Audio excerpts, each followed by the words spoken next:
Assalamualaikum, my lovely viewers. This is Aloyati World Learning Tutorial channel for you. Today in this tutorial, I'm going to show you create YouTube video by Filmora9 software. So I have installed it before. Here I have another tutorial how to install and download this software. Now I want to direct create YouTube video.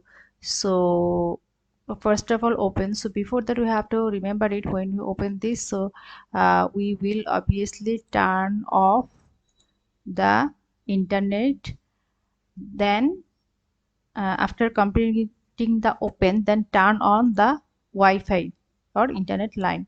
So now I will start. So from the recording section, here this record PC screen. So click here, the thing will come. That means I have clicked it before, that's why I'm doing the video. That's why it will give here. Now I will create any kinds of video, like I will go to the Mozilla Firefox that I have been pinning before.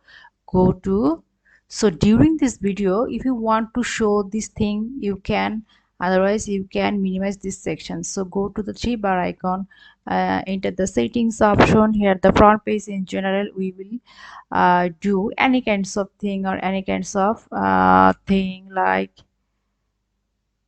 the dark mode, like that. In language or appearance sections, website appearance, we wanna do the screen on dark mode. See, the thing has been created in this way. So the video has been done. See,